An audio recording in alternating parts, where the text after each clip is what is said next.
Hello students, welcome to my YouTube channel Sahaj classes. तो आज इस वीडियो में हम देखेंगे एलिमिनेशन मेथड। किन्हीं भी दो इक्वेशंस को हम एलिमिनेशन मेथड से कैसे सोल्व कर सकते हैं। तो वन बाय वन हम डिस्कस करेंगे। इन तीनों एग्जांपल्स को देखने के बाद आप इजीली किसी भी इक्वेशन को सोल्व कर पाओगे। देखो, सबसे फर्स्ट देखते हैं हम इसमें क्या गिवन है। x + y = 5, 2x - 3y = 4। तो एलिमिनेशन मेथड में क्या होता है, एलिमिनेट हम क्या करते हैं कि किसी को कहीं चीज़ से निकाल दिया। तो हम क्या करेंगे, इन दोनों इक्वेशंस में से एक वेरिएबल को हम यहाँ से हटा देंगे। हटेगा कब, जब कोई भी एक वेरिएबल दोनों इक्वेशंस में से अपना इक्वल हो। जैसे यहाँ पे 2x है और यहाँ पे x है। अगर हम यहाँ पे भी 2x बना दें और इस इक्वेशन को इस इक्वेशंस में से घटा दें तो जो अपना ये वाला वेरिएबल है वो कैंसिल हो जाएगा ना। ऐसे ही हमने करना कि किसी भी एक वेरिएबल को सबसे पहले इक्वल बनाना है, उसके बाद फर्स्ट वाली जिस इक्वेशन में दोनों में वेरिएबल होने के बाद इक्वल होने के बाद एक इक्वेशन में से सेकंड वाली इक्वेशन को घटाना है। तो कैसे, सबसे पहले देखो हमारे पास दो चॉइसेस हैं, या तो हम x को इक्वल बनाएं या y को। तो वन बाय वन हम दोनों ही डिस्कस करेंगे। तो सबसे पहले मान लिया हमने यहाँ से x को इक्वल बनाया, तो 2 मल्टीप्लाई करने के बाद अपना x इक्वल होगा। तो जैसे ही हमने यहाँ से 2 मल्टीप्लाई किया तो ये हो जाएगा 2x, और इसके साथ मल्टीप्लाई हुई तो 2y, और इसके साथ हुई तो 5 2 जा 10।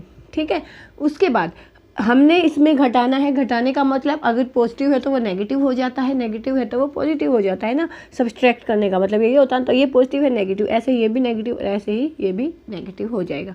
ठीक है, उसके बाद देखो यहाँ से 2 में से 2 जाएगा, 2 में से 2 जाएगा तो यहाँ पे बचेगी 0, और माइनस के 3y है और माइनस के 2y है। तो दोनों को जब हम ऐड करेंगे तो ये हो जाएगा -5y, और यहाँ से जब हम सॉल्व करेंगे इसको तो -10 है और 4 है, तो यहाँ पे बचेगा -6, क्योंकि -10 बड़ा है। जो भी बड़ा डिजिट होता है उसी वाला साइन ही हमें लेके चलना होता है। तो माइनस से माइनस कैंसिल, y की वैल्यू आएगी 6/5। तो y की वैल्यू क्या आई, 6/5। अब इस y की वैल्यू को हमें किसी भी इक्वेशन में डालना है। तो जैसे हमने इस इक्वेशन में डाला तो x + y = 5, y की जगह पे हमने लिखना है x + 6/5 = 5। अब ये क्या हो जाएगा, x = यहाँ पे ये पॉजिटिव है तो उस साइड जाके 5 - 6/5। नेक्स्ट स्टेप में हम जब एलसीएम लेंगे तो 5 और इसके साथ मल्टीप्लाई हुई तो 25 माइनस में 6। तो यहाँ पे देखो 25 - 6 = 19/5। तो यहाँ पे क्या आया, 19/5 x की वैल्यू है और y की वैल्यू क्या आई है, 6/5। तो यहाँ पे हम लिख लेते हैं कि y की वैल्यू क्या आई है 6/5 और x की वैल्यू क्या आई है 19/5। अब हमने ये देखना हो कि जो अपना आंसर है वो सही है या नहीं। तो उसको हम क्रॉस वेरीफाई कैसे करेंगे, इन किसी भी एक इक्वेशन में इसकी वैल्यूज़ को डालो और ये देखो जैसे यहाँ पे गिवन है उसी के इक्वल आना चाहिए। तो इसमें क्या गिवन है, अगर x में हमने y ऐड किया है तो वहाँ से हमें 5 मिलना चाहिए। तो ऐसे ही हम x और y को ऐड करके देखेंगे कि अगर हमें वहाँ पे 5 मिल जाता है तो अपनी इक्वेशन सही है। तो 6/5 प्लस में 19/5, तो 5 एलसीएम हुआ, 6 + 9 = 25 डिवाइड बाई 5। तो कैंसिल हो गई है, क्या आया, 5। तो ऐसे आप देख सकते हो कि जो आपने आंसर निकाला है वो भी सही है या नहीं। इसी हेल्प से हम ये भी देख सकते हैं। इसी इक्वेशन में आप इसमें भी डाल सकते हो। यहाँ पे हमने x की वैल्यू को इक्वल बनाया तो आप y की वैल्यू को भी इक्वल बनाएंगे तो भी सेम ही आंसर आएगा। तो सबसे फर्स्ट स्टेप हमने क्या किया है, सबसे पहले हमें किन्हीं भी दो वेरिएबल्स में से एक ही वेरिएबल को क्या करना है, इक्वल करना है। तो यहाँ पे हमने इसकी मल्टीप्लाई की 2 से, क्योंकि सेकेंड वाली इक्वेशन में अपना 2x था। तो जैसे ही हमने इसकी 2 से मल्टीप्लाई की तो 2 की x से हुई 2x, 2 की y से हुई 2y और 5 2 जा 10। उसके बाद हमने इसको घटाना है, सब्सट्रैक्ट करना है। तो जैसे ही हम इसमें से इसको सब्सट्रैक्ट करेंगे तो साइन चेंज होते हैं ना।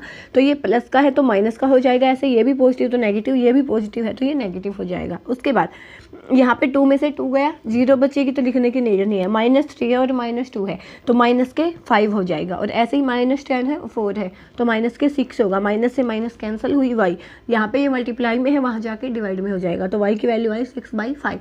अब इस y की वैल्यू को हम इस इक्वेशन में डालेंगे। x + y = 5 है, y की वैल्यू आई है 6/5 और यहाँ पे है 5 = अब क्या हो जाएगा नेक्स्ट स्टेप में, x = 5 में से ये वाली वैल्यू यहाँ पे पॉजिटिव है तो वहाँ पे जाके नेगेटिव हो जाएगी। जब हमने एलसीएम लिया तो 25 - 6 डिवाइड बाई 5, यहाँ से आया 19/5। अब हमने इसको क्रॉस वेरीफाई करना है तो इस इक्वेशन में हम वैल्यूज़ को डाल सकते हैं कि जब हमने x में y को ऐड किया है तो वहाँ से हमें क्या मिलेगा, 5 मिलना चाहिए अकॉर्डिंग टू दिस इक्वेशन। तो यहाँ से हमने ऐड करके देखें लिखेंगे हम जो अपनी वैल्यूज आई है, तो 6/5 आई है और 19/5 आई है। जब हमने इनको ऐड किया तो ये क्या हो जाएगा 25/5। तो जब इसको कट करेंगे तो ये आएगा 5 which is equal to this 5। ठीक है, तो ऐसे हम इस इक्वेशन को सोल्व करेंगे। तो फर्स्ट वाले सम में क्या हो जाएगा, x की वैल्यू आई 19/5 और जो y की वैल्यू आएगी 6/5। अब हम चलते हैं इसके सेकेंड एग्जाम्पल पे।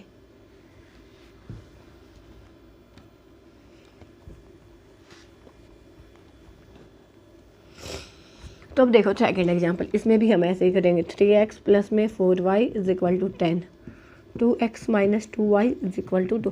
पहले वाली इक्वेशन में हमने x को इक्वल किया था, तो इस वाली इक्वेशन में हम y को इक्वल कर लेते हैं। ये अपनी फर्स्ट इक्वेशन, ये है अपनी इक्वेशन 2।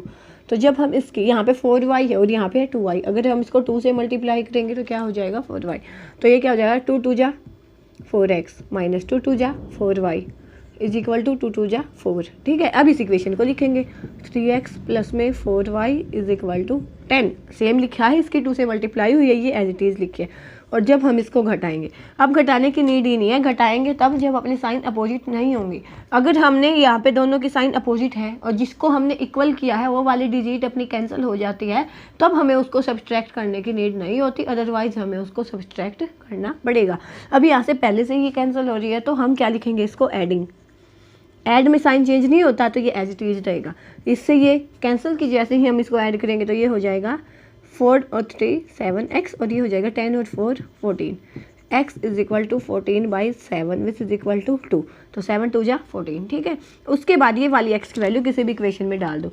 3x प्लस में 4y is equal to 10, x की वैल्यू आई है 2 प्लस में 4y इज इक्वल टू 10। 3 2 जा 6 प्लस में 4y is equal to 10, 4y is equal to 10 minus 6, 4y is equal to 4, y की वैल्यू आएगी 1।